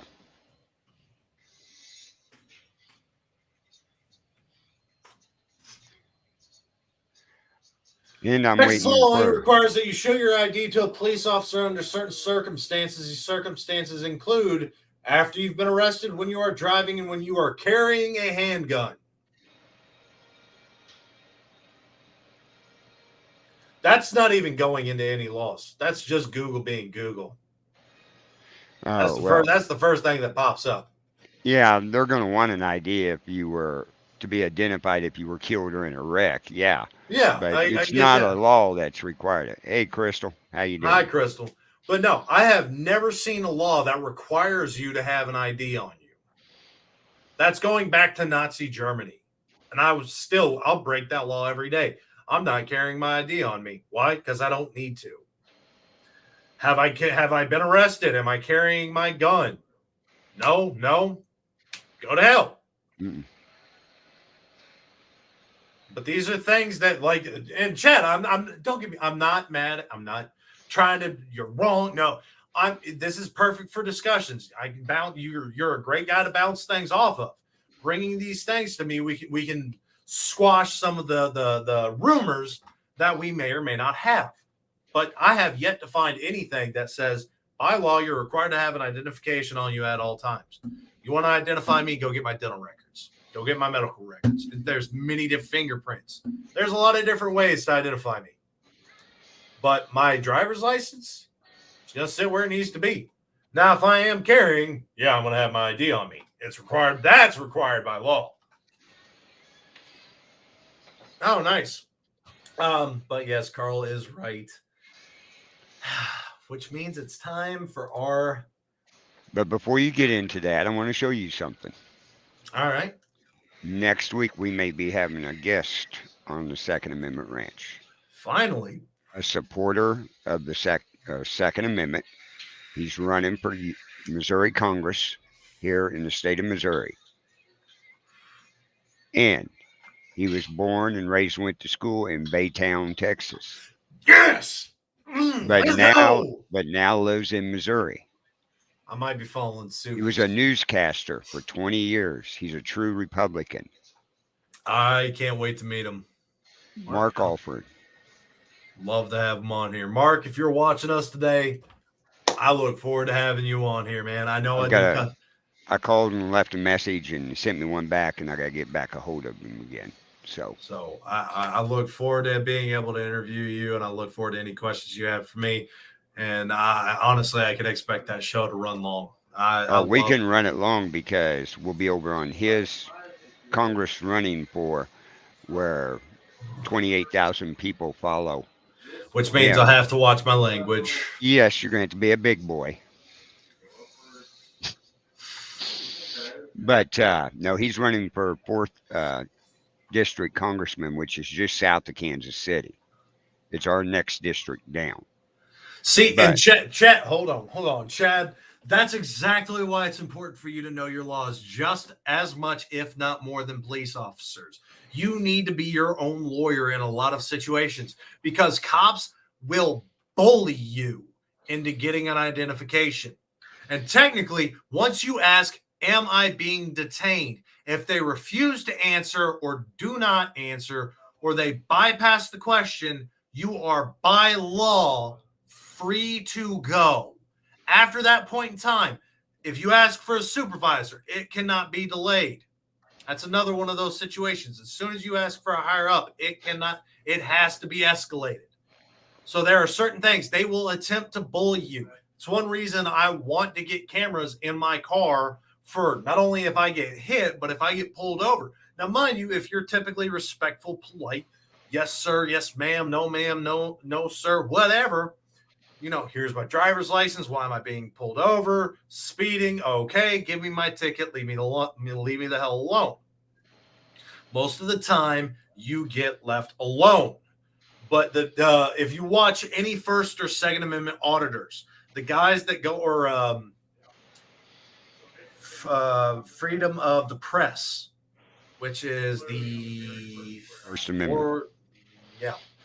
No, that's free speech. Same thing. No, it's freedom of the press is like third. Or freedom of press. Yeah. Oh, let me see here. I used to have a picture. Where's that at? It's one of those that we really don't do a lot of. No. Oh, let me get out of there real quick. According soldiers, arrests, search and seizures, crimes, jury trials, civil limitations, people, powers kept people state. No, it is still under the First Amendment. I apologize. Yeah. So yes, if that one right there, it is followed under the First Amendment. So if you're one of these people that goes out and pushes the First Amendment rights and Second Amendment rights, like the gentlemen that carry firearms out in public under certain situations, again, you need to look up your state laws on how you can carry. Most of the time, the cops don't give a damn. They do not care. Mm-mm. They are going to harass and bully you. They had one that, what's this? Well, oh, give it here. I don't know what this is. This is a threat to me. You know what this is. And the dude was calm about it the whole time. You know what this is. This is a GoPro on a chest mount. Stop acting stupid. They film everything. And this is how these guys make livings. They go and do this. And when they get somebody that does something stupid, they sue the hell out of that city. Mm-hmm. They walk away with a big, I mean, you go do this once, you get harassed, you get away with $50,000. Get arrested, you're looking at 6 to 7 figures. And all you had to do was sit in jail for a week. Yep. That's it. That's a pretty cake job right there. Now, mind you, you do have to deal with cops a lot. You do have to regularly go out and find a new area that is corrupt and wants to bash and berate the First and Second Amendment. That's why I love these guys, because they do it all the time. I'm doing what's constitutionally protected, still legal within the state confines. I'm breaking no law here. You, on the other hand, are. And I would like to see more police officers that do violate these rights and liberties, not just be kicked off the force, but be arrested. You attempted to violate the United States Constitution. You held somebody at gunpoint. You are going to prison. You acted tyrannical. Is that not what tyranny is? You're going against the people in the Constitution. Is that not what tyranny is? Are we not dealing with that currently with a certain political party? It's tyranny. So as a police officer, being expected to uphold the law, you should know the law better than anybody, even lawyers, whose job is paid to go and research the law. You are paid to enforce the law. Have some damn pride in your job and do what you are oathed. You swore duty to protect the people, protect the people. The fact that the Supreme Court passed a law that says police officers don't have to respond to a call if they don't want to is a joke. You signed the contract, you took the oath. If I went into the Marines and told them I'm not going over that hill to shoot that bad guy, you know what they'd do to me? I'd be court-martialed so fast your head would spin. Hell, if I went in the Navy, back in the Navy, if I told them I'm not going on watch, captain's mast, bust down in rank, half month's pay times 2, extra duty for a month. You're not getting out of that unscathed. Mm. So why do we find it acceptable for a police officer? And the fact that these guys see this as a job, It's not. You're doing a career and you're taking an oath, just like you take an oath for office, the military, anything like that. There is pride in that oath. And if you take it for a joke, and I took it just so I could get a paycheck, it's easy money, you're doing the wrong job. I hope nothing bad happens to you, but I hope you pull your head out of your butt real quick and go fix yourself before you continue to do this. Stop thinking about you are doing this for the interests of the people, not yourself anymore. That's one reason I really hate the phrase, I feared for my life. They need to have much more in-depth training, but I digress. It's past the top of the hour, and I have promised you a military gun fail.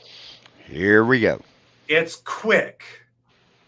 It's very quick. So you have to watch.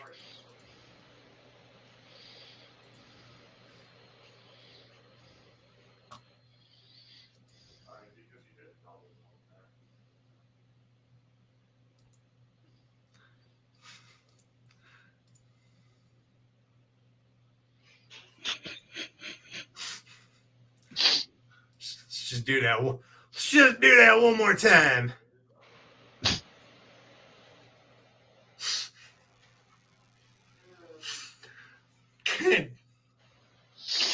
Can anybody tell me what was wrong with this? Can anybody else see the problem here? I'm not going to say. Do I need to play the video again?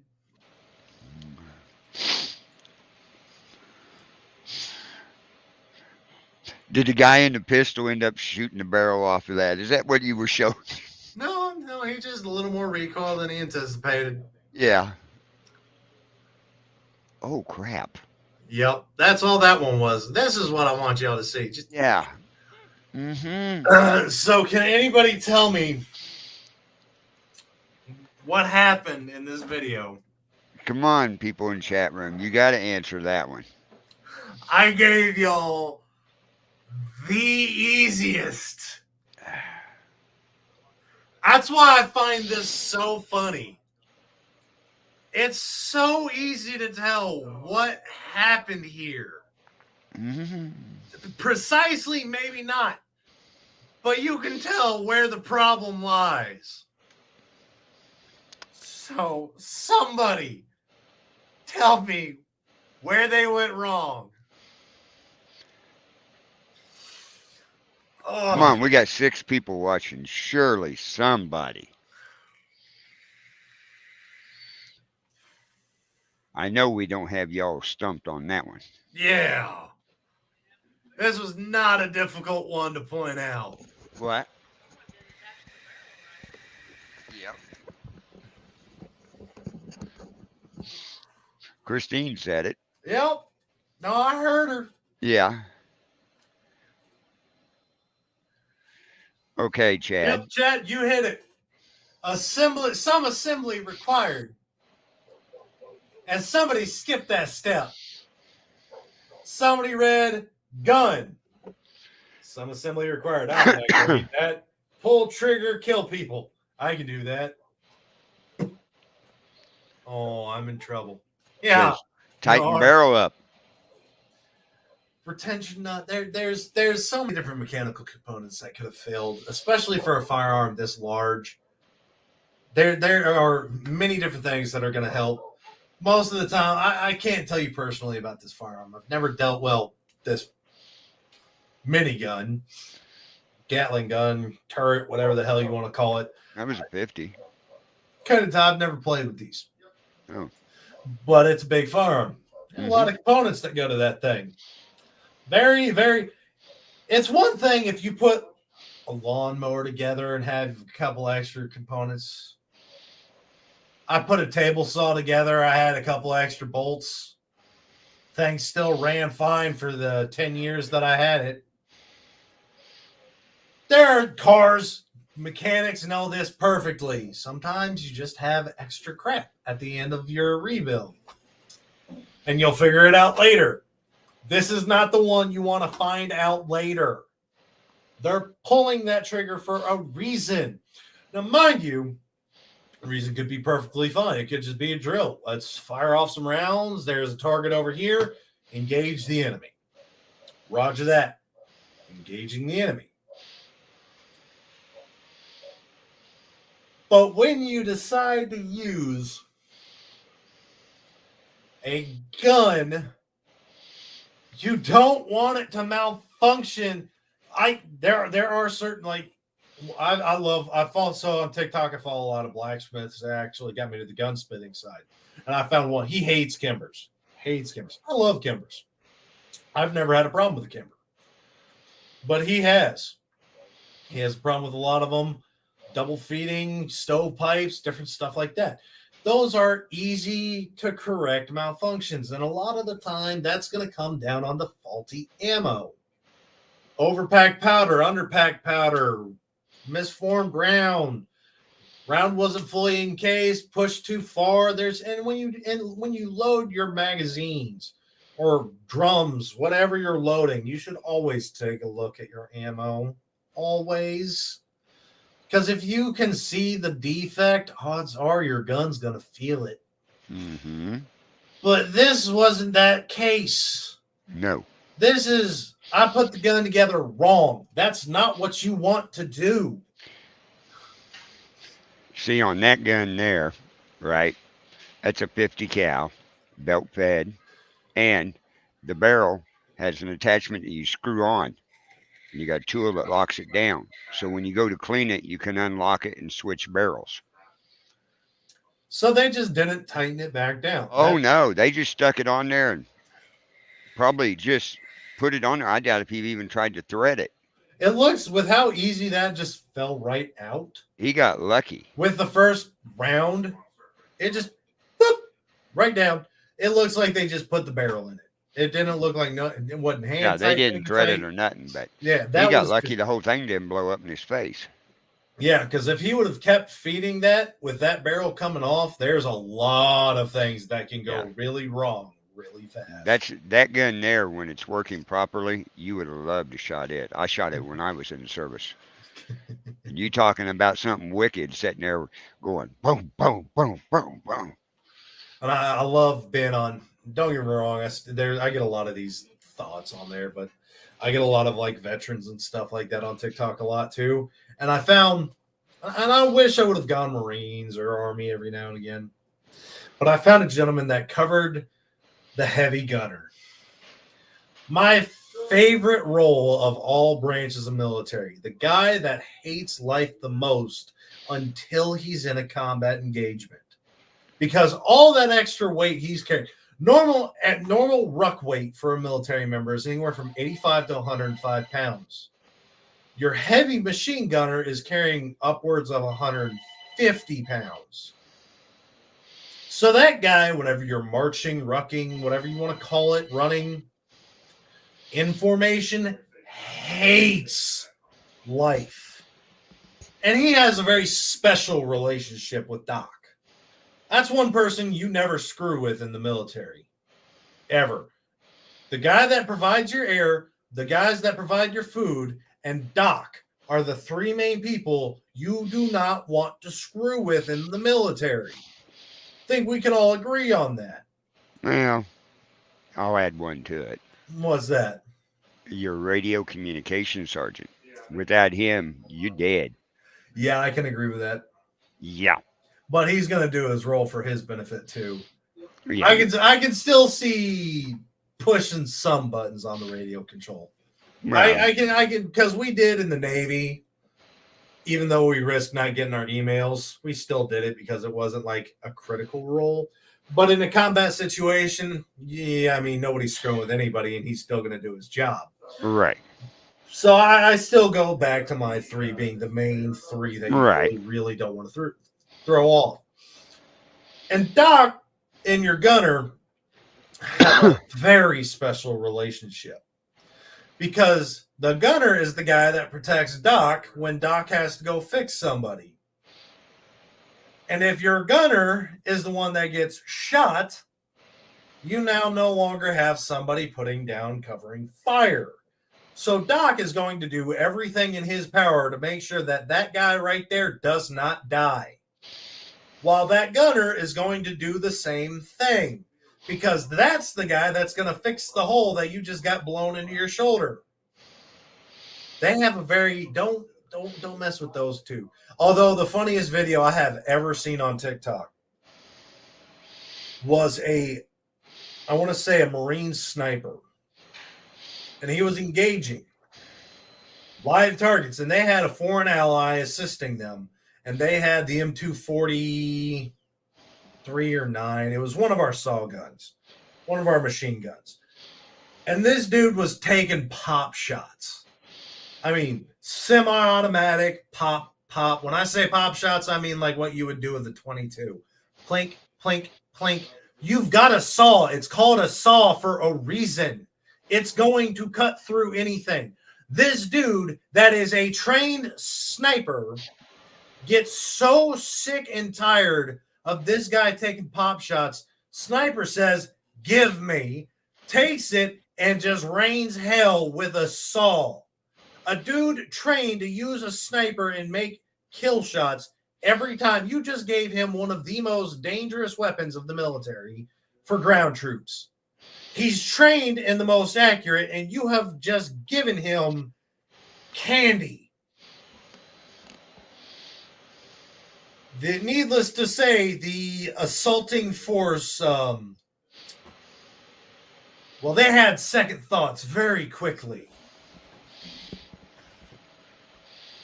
Just saying. I'll be right back. Oh, he's going to leave me alone again. Just for a minute. I hate when he does this. I can hear you. I know you do. But let's continue on. Let's find another. Let's do some controversy, shall we? So, why punishing the father or punishing the sons for the sins of the father? Basically, some of us know this quote. I can't remember where it comes from, but I have heard this quote before. And that's where we stand in today's society. Because now, should we punish parents if their kid uses a gun for a crime? Do we punish spoons for making us fat? Do we punish pencils for misspelling our essays? Do we punish our parents when our homework's turned in late? Does our boss call our mom when we're late for work? No. I hope not. Then why the hell are we going to punish the parents? Now, mind you, this is negligence. One of the things we push very hard on the Second Amendment range is firearm safety, especially when it comes to your kids. It's one of the hardest things. I think you'll agree with me, Carl. One of the things we push the most is firearm safety when it comes to children. Yep. So this is negligence. You did not store your firearm in an appropriate place, and you didn't teach your children. And even if you do, the reason why I say you should not punish the parents, and this is before we even get into this article, because no matter what, if that kid wants that gun, they're going to find a way to get into that gun. You have to train your children, and you have to. I highly encourage everybody to buy a gun safe, specifically something that cannot be moved, be it bolted to the floor, mounted in a wall, different things like that.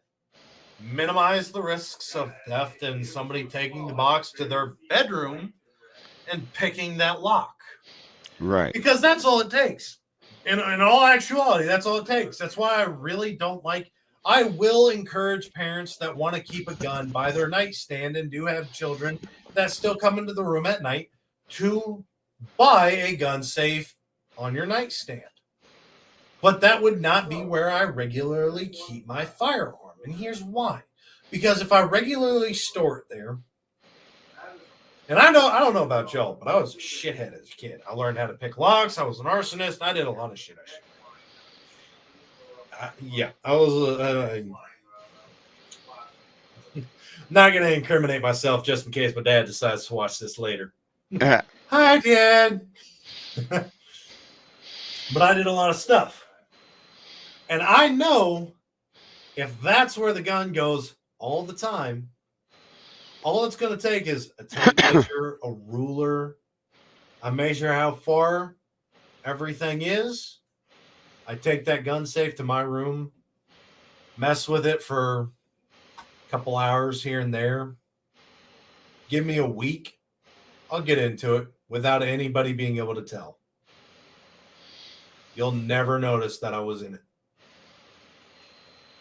Plain and simple. Because all you have to do is take it and be smart about it. You measure everything out. You measure your angles, your corners, distance from this edge, this edge, this edge, and this edge. Make sure you've got it dead center right when you put it back. You pick it up flush. You don't just carry it under an arm. You pick it up and you go slowly back to your room. You set it down on a table, a desk, a bed, carefully. That way you don't disturb any contents that are inside. From that point in time, movies teach kids the most, especially if you're like my parents. My brother had a lot of life when he was young. He was free reign basically. Where my parents dealt with me, I was very sheltered. I wasn't allowed to go to a lot of parties. Wasn't allowed out past certain times. I was very, very sheltered as a kid. Probably one of the reasons why I'm such a little bastard. But I would learn stuff like this. And I'd watch a lot of movies. And movies do have some sense of accuracy to them. You do know you can take masking tape and put it on a fingerprint to get that same result. All you have to do is put another piece of tape over your fingerprint so that way it can't read yours. Put that piece of tape back on over your finger so you can get the ridges as well as the temperature if it does need heat to sense.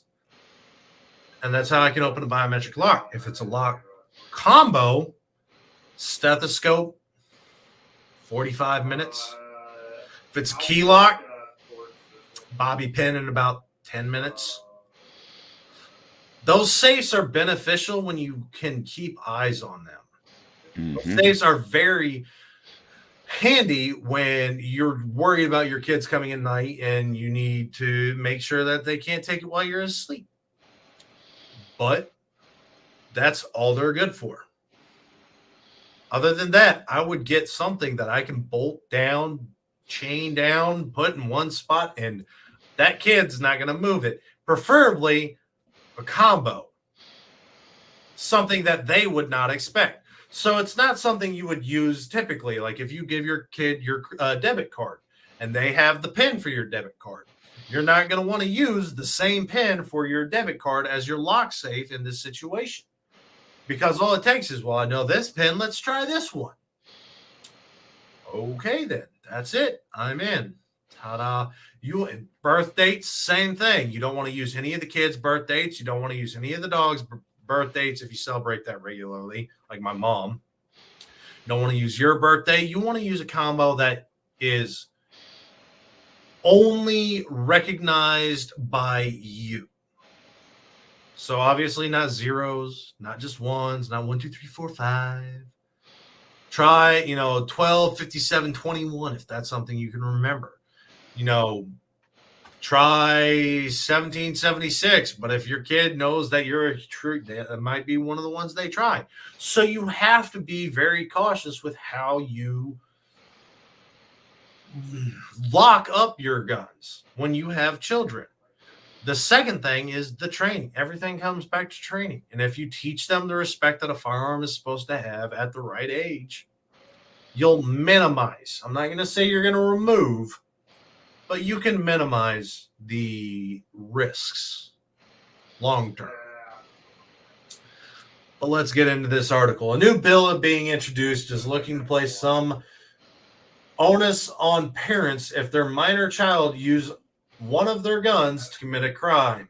Michigan House of Representative Elisa Slotkin just introduced the legislation that aims to reduce gun access to kids on a federal level. According to Romper, the new legislation was introduced December 15th, and if it passes, it will ensure that gun owners must have firearms stored away securely and kept safe from children. I'll agree. Mm-hmm. And I'll also disagree. And here's why. There was a case 2-3 years ago where a registered criminal, multiple felony criminal, broke into this child's house while his parents were out. And this kid was trained with his parents' guns, knew where they were stored, where the ammo was, and how to handle it, and killed a felon, a multi-time felon. Let's see if I can find that article.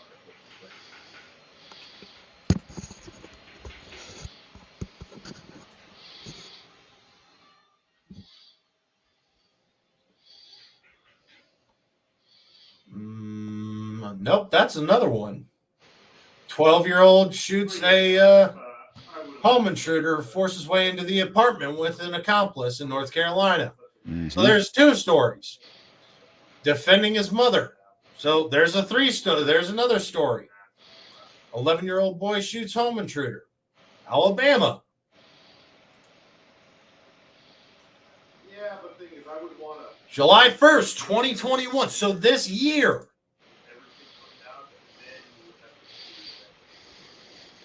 Shares 12-year-old shot and killed person breaking into the family home this weekend. So just typing in child shot armed burglar, I've already got 5 more stories. That's why training is just as important, because after a certain age, yeah, if you think your kid's responsible enough and you've handled them enough, took them to a range plenty of times, if they're at home, they should have every ability to defend themselves just like you do. Look at Houston. Houston this week, chilling video shows 14-year-old boy shooting robber in the face in Philadelphia pizzeria. There's another one. Thank you, Chad. So there are many instances, and there's a trend. Above the age of 11, I think the one age I saw that was different was 11. So above the age, we'll say 10. But look at Houston, Texas. Houston, Texas is the highest registered, let me say that clearly, highest registered human trafficking city in the United States of America. This news was taught to me back in high school, so 2009, 2010. It could have changed, but this was when I was taught this. Houston, Texas is the highest human trafficking city in America. Why would I not want my child being able at home alone to defend themselves and their siblings? Mm-hmm. If I'm not home, because after that point, I know when I was young, I had a babysitter. Obviously, if I have a babysitter that's armed and knows how to responsibly carry a firearm, I'm even better off. But after a certain age, I don't need a babysitter anymore. She doesn't need to be here. He doesn't need to be here. Yada, yada, yada. It happens. We're all teenagers. We're all little bastards. When we were all teenagers, you can't tell me none of you were a little shithead. Right. Every single one of us that's here on this show right now, every single one of us is guilty. You don't watch this show because you were daddy's little angel. Nope. But there is an age where you say, I don't need an adult to supervise me anymore. And we were thinking these 16 to 18, 20-year-olds were adults. Boy, were we wrong. But still, after that point in time, why would you not want your child to be able to defend themselves? This is where the gun is. This is where the key is. If I find you playing with this gun any other point in time without me, or for a damn good reason, i.e. a home intruder, I'm going to beat that ass. Mm-hmm. I'm going to tan that hide. I'm going to make you ever regret touching this. And you will lose all trust in me allowing you to handle a gun again. That is fear that you can teach your kid. Because that would tell me right there, I can use the gun if need be. But if I touch it for any other reason, I'm about to hate life. But that's why I wanted to cover this article, because I find these things very, very important and valuable and need to be discussed. And I really wish some more of y'all would interact like the last time we had an episode. But let's continue on. That's the 12-year-old. Where were we? Let's see. If the law passes, it will ensure that gun owners must have firearms stored away securely and kept safe from children. Titled the Safe Guns, Safe Kids Act, the new legislation comes soon after the shooting at Oxford High School, where 4 students were killed and 7 others injured just outside Detroit, Michigan.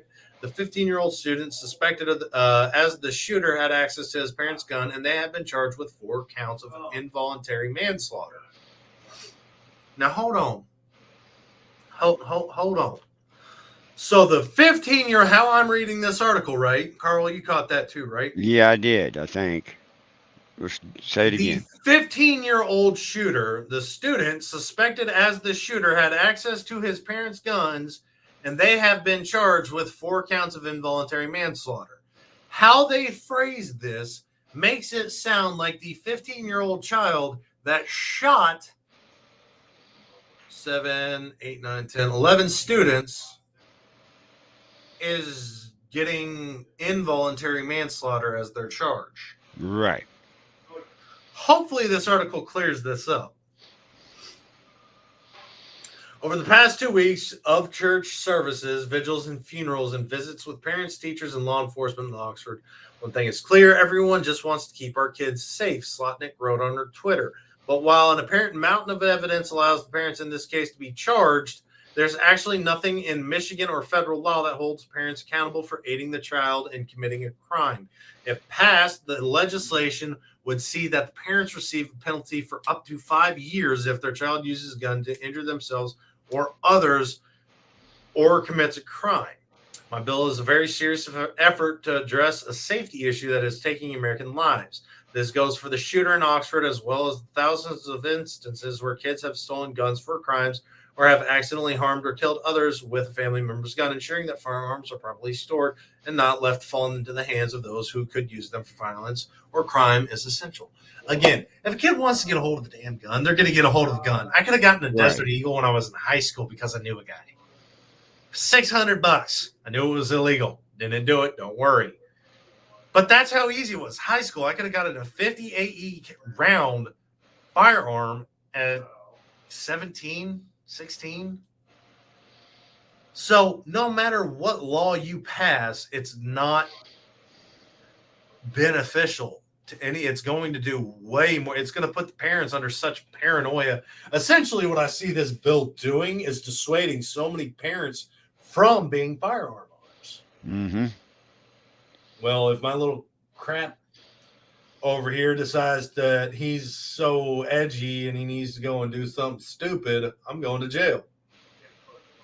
I ain't going to jail for that little head. Right. You going to jail. You screwed up.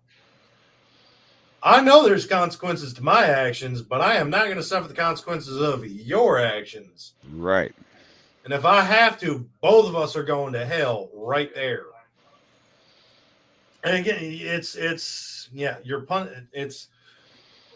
punishing the sons for the sins of the father. Mm-hmm. That quote all over again. So no, this bill is not beneficial. It's going to push more paranoia. And we've beat this horse with a stick so many times it's buried itself. This is propaganda and paranoia pushed by a political agenda to dissuade people from owning firearms. Because, and if you actually follow my page, the Second Amendment Ranch on Facebook, you'll see the article I posted the other day talking about how a group of miners were able to fend off the government with a little bit of TNT and some firearms. That's it. As they were having bombs dropped on them. So if you don't think you can overthrow a tyrannical government, if you don't think that you can do what you need to do, you're wrong. Been multiple cases of that. 2014, there was the ranch owner that had to fight for his property and cattle. Won that one with AR-15s. Mm-hmm. So I give you plenty of perfect examples. And although I did see a video earlier today where apparently in Michigan, Wisconsin, One of those two states, there are tanks being deployed in the state. Somebody videotaped tanks. Now, they do not look like our tanks because we all know what our tanks look like. Big, hefty, desert tan. Mm-hmm. This was forest green. Somebody paint it. But it's not even camouflaged. It's if they paint it, they're going to do some stupid. You're going to have dick camouflage. They're going to take a piece of the military members that drive the tank, got permission to paint their tank. There is a 85% chance, roughly, that tank is going to be painted camouflage using dick stencils. Mm-hmm. Just saying. So, Santa Fe High School in Texas was shot up 2018. The guns were found to be legal and secured. The 17-year-old still got the guns. Another shooting you never heard of again because it didn't fit the agenda. Yeah, exactly. If a kid wants to get hold of the gun, it is what it is, man. Right. You have to punish the criminal. Now, and again, New York is pushing a bill to be able to sue gun manufacturers and distributors. That's going to push your firearm industry out of your state. Whatever revenue you are making off of ammo and firearms, whatever little you have left that you're making off of these things, you're about to have zero. Because nobody's going to take the chance of being sued in your state for something they can't control. When you do a background check, this guy could have a clean record, have a mental snap that day, go out and kill everybody at work. And we've talked about that. How is that? It's, again, blaming the spoon, blaming the fork, blaming the pencil. You're blaming. It's when a cop shoots somebody, we blame the cop. When anybody else shoots somebody, we always blame the gun. Why? Why do we have such this double standard that this guy shot a person, it's this guy's fault, but this guy shot a person, that gun, man. Alec Baldwin, walking example right now. Perfect walking, living, breathing, eating, sleeping epitome of blame the gun. It's not my fault. It was the gun. You do realize how many extensive checks, maintenance, cleaning procedures that these firearm suppliers that you utilize have to do for that firearm. They're not going to give you a faulty gun. They're not going to risk being sued. They're going to take it apart every single time, clean it, inspect it. They're going to rip this thing. And I'm not talking about a field strip basic. No, they're going to pull the whole thing apart so they can make sure it functions like it should every single time. Right. The ammo, on the other hand, was somebody else's fault. Having live rounds, blame the SUV now too. Wisconsin Parade Massacre. Yeah, no, it's not the SUV. Why can't we put blame where blame is due? Biden's a shitty president. There's blame there. Alec Baldwin killed somebody. Let's put some blame there. It's not hard. You're teaching your kids that you can blame an inanimate object for me doing something. The plate broke. It was the plate's fault. Sitting too close to the edge. Looked too pretty. Shelf was too high. Every excuses are like assholes. Everybody's got one, but I only care about my own. Stop passing blame to everything else and start putting it on the people that are responsible. Exactly, because the object blame, they're not at fault. It's the person behind or in that object is what is responsible. Exactly. That's the action. This kid, by reading that article, I've come to the conclusion that this kid is getting 4 counts of involuntary manslaughter. Yeah. After reading that right there, where they can't charge the parents with anything, that tells me that kid is getting 4 counts of involuntary manslaughter. Mm-hmm. That's a joke. This kid stole his parents' guns. Theft, another crime. Are we going to blame the kid for stealing the gun too? No. Well, it was his fault. Pass the blame where it's due. He's Right. not. This is not involuntary manslaughter. This was premeditated murder. Mm-hmm. This is not 10, 15 years. This is life in prison. If not the death penalty. And everybody here should know I am all about the death penalty. Mm-hmm. Want to act like an animal, I'm going to treat you like an animal. Especially when it comes to kids. Yep. If you really think I won't, I'm making some fun friends on TikTok. Whew, we got a little group getting together. Our kids are our future, and how you teach them and train them and educate them. Think about it this way. And this scares the shit out of Carl every time I tell him about this. Oh. Yeah. How many kids that are going to college, med school right now, and during this COVID, how many of these kids passed all their online exams, got licensed, and are now practicing? No. Do you think they're going to be an effective doctor? One, No. our education doesn't value education. Our education values scores.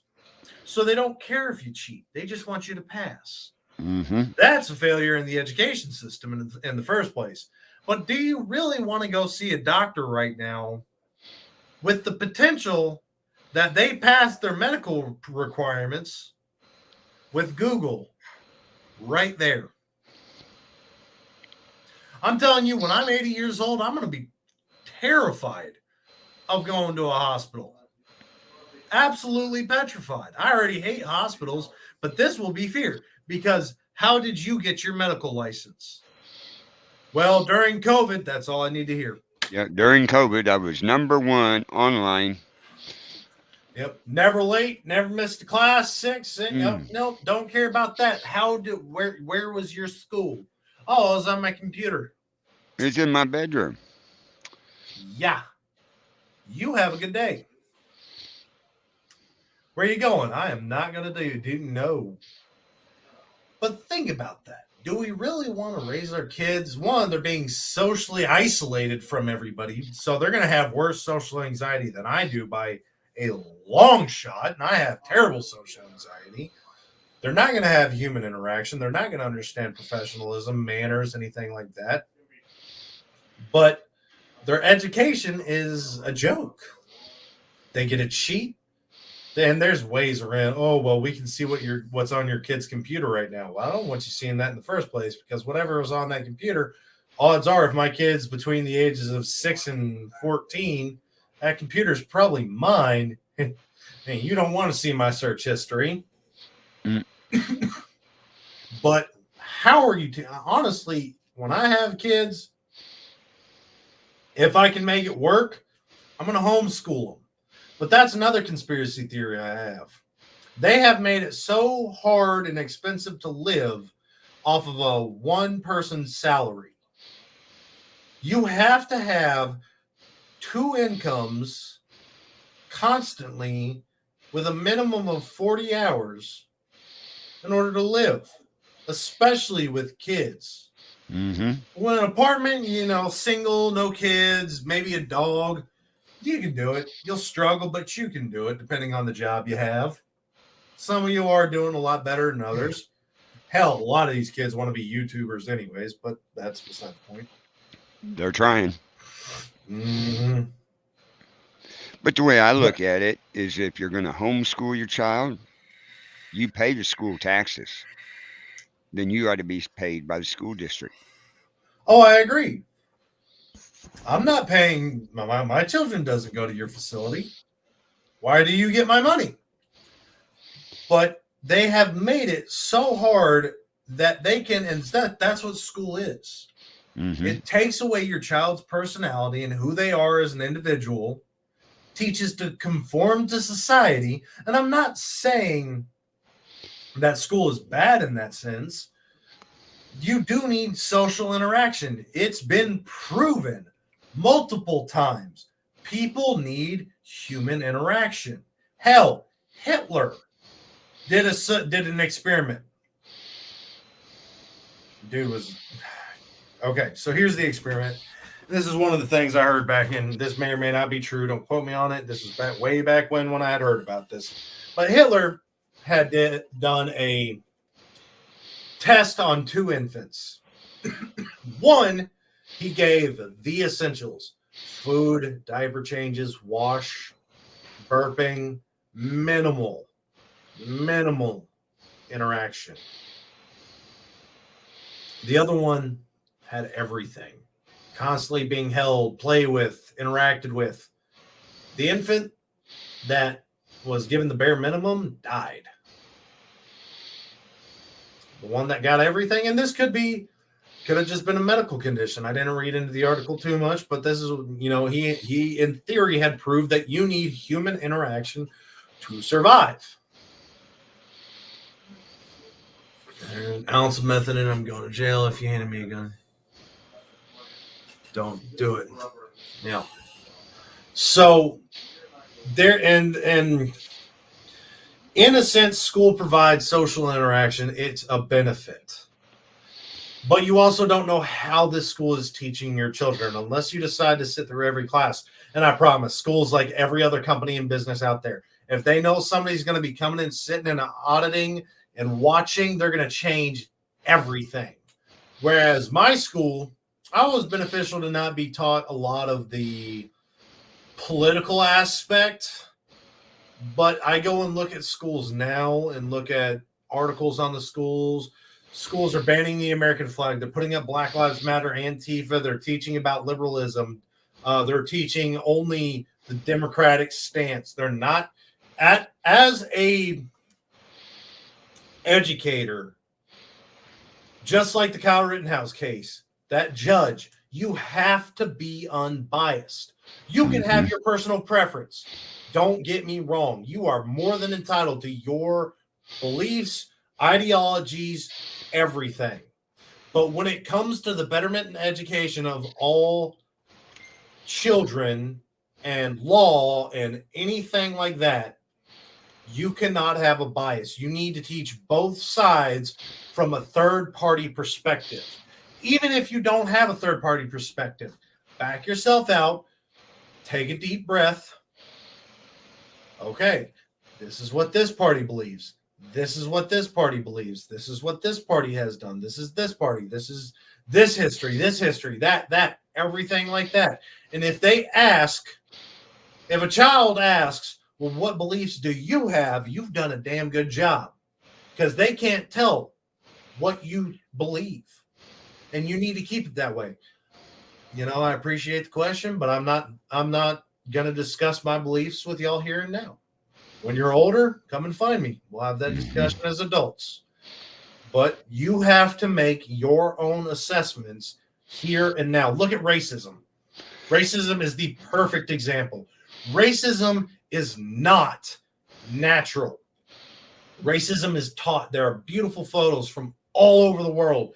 White children hugging African-American children, Hispanics hugging, Chinese. You've got this jumble of kids, parents, people, Ethiopians, missionaries, all this. Then you go to certain areas and, well, that N-word over there it just got, I'm not going to, yeah. That was a learned behavior. You taught your kids will reflect more of you as time goes on. And there are very few cases where you differ. Very few. I'm a weird one. Me and my dad had butt heads a lot, but that just proves we are both stubborn mules. Got that from him. So your kid being racist was taught by somebody. Right. Your girlfriend, your husband, wife. That's one of those situations. You have to know what your kids are being taught, how they're being taught, who's teaching them. There isn't. Let me see if I can find this. I'm going way off track today.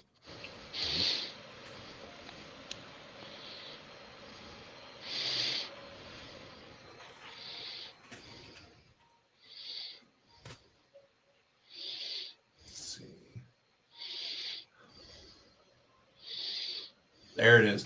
43% of boys are raised by single mothers. 78% of teachers are female. So almost 50% of boys have 100% feminine influence while at home, and an 8 out of 10-ish chance of 100% influence at school. Toxic masculinity isn't the problem. A lack of masculinity is the problem.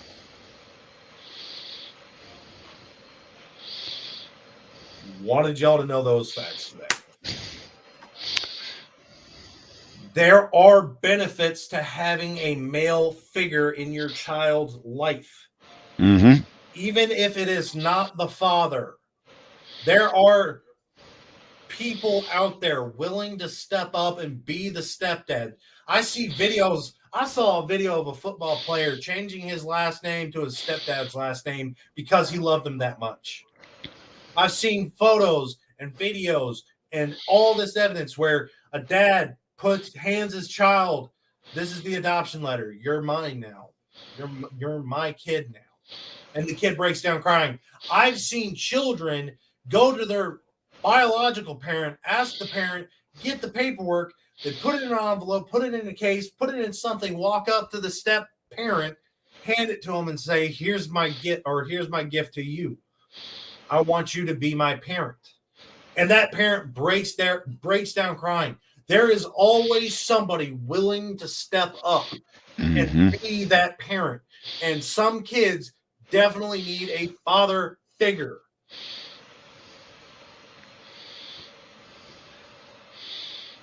You can't have, that's how, here's another story. Let me see if I can find this one real quick. Things that come to me when I start talking, man.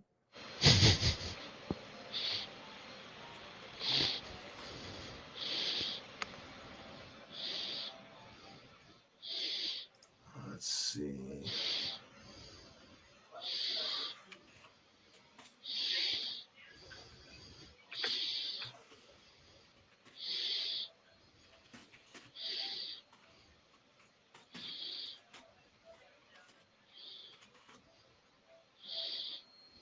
There it is. According to Greek mythology, humans were originally created with 4 arms, 4 legs, and a head with 2 faces. Fearing their power, Zeus split them into 2 separate beings, condemning them to spend their lives in search for their other half. This comes to us from a millennia difference. Greek mythology, this is coming to us from hundreds of, if not thousands of years ago. And this is just Greek. This is just off the top of my head. And we all know mythologies tend to coexist together. Paganism, yep. So we as people have always had an instinctive nature to go and seek out a opposite-sexed individual to cohabitate with. And it's in nature. It's in nature the same way. Animals seeking out other animals to go and you know, some of them practice monogamy. There's a pair of birds right now. One of them got crippled. The male is now going out getting food and harvesting and working, while the female, she can't fly. She's being taken care of. She watches over the kids. She's a home wife, and there's nothing wrong with being a home wife. But there are multiple through all of nature, humans, animals, insects, where they are seeking. I mean, and insects are probably the worst because the black widow will eat the male, and a praying mantis will eat the head off the male. Yeah, so insects are a little, but that doesn't stop the dude from going out and trying to get laid. So there has been a trend for millennia where male species seek out female companionship. And because of that, we create beautiful things. We create children that become astronauts, leaders of the free world. We have kids that are going to cure cancer and fix Ebola and COVID. And that's because of this relationship. And technically, and I'm not harping on anybody that's bisexual, lesbian, gay, anything like that. I'm just making a joke. Technically, for y'all to continue to have your fun, you got to rely on straight people to continue making those kids for them to grow up and become gay, straight, bi, whatever the hell they are in the future. So you need straight people. And again, that's a joke. Too many offended people out here nowadays, man. You gotta be politically correct. Can't even tell a dang joke. I know it. But I know I put out a lot of different chaos tonight, and I really hope you enjoyed it. I did. I really hope some of y'all found some entertainment through it. I got to do 2 articles out of the 15 I found. Again, when Carl's not here, I can get through them. I've got nobody to like throw things at me and get me ran off track and riled up and chaotic. That's my job. But Carl comes out and it's like, hey, did you know about this or this or this? What random fact did my brain decide to provide to me today? Because this is not like I just know. I know this, but it's not like I just bring it up naturally. My brain's just like, hey, you remember that weird fact you learned 20 years ago? This is a situation you can talk about it. Thanks, brain. And we do appreciate everybody in the chat room there asking questions and, saying different things. Chad. Yeah. Make sure you share this show out, Chad. We need more shares, more love on it there. We need more people like Chad coming in. Yeah. Ladies and gentlemen, we love y'all watching. I understand if you just put us on and you just want to listen. I don't think my voice is that soothing. I'm not trying to sing you a lullaby and put you to sleep. But we would appreciate more interaction. Yeah. Unfortunately, I went off too far off the rail today. Again, normally we are going to continue to break and give 10, 15 minutes of time for y'all to ask questions. But if you've watched our shows in the past, anytime you comment or ask a question, we go after it right then and there. Yep. So please, next week, we will be back. We will be here. We've had our little sabbatical. We would greatly appreciate more interaction. It makes the show. You do know next week is Christmas Eve. Oh, crap. We won't be back next week. I'll be at a church service. Okay. And then the following Friday is New Year's Eve. I'll be here then. I'll be here for a big party. So we may be live for that one. Yeah, next week is Christmas Eve. So next week we will not be live. Unfortunately, I do apologize. But the following week, I'll be live. I'll be live. Yeah, having fun and getting drunk. Probably. Mm-hmm. Fair warning on Second Amendment Ranch. Y'all have never seen Carl drunk yet, have you? Mm-mm. Well, they've seen me. Yep, Cameron ain't seen me soused either. No, got you to have a few, but couldn't get you drunk. Tried. Yeah. Definitely tried. But we will see you the following week. Same time, same place. And I do hope all of you do share this show out.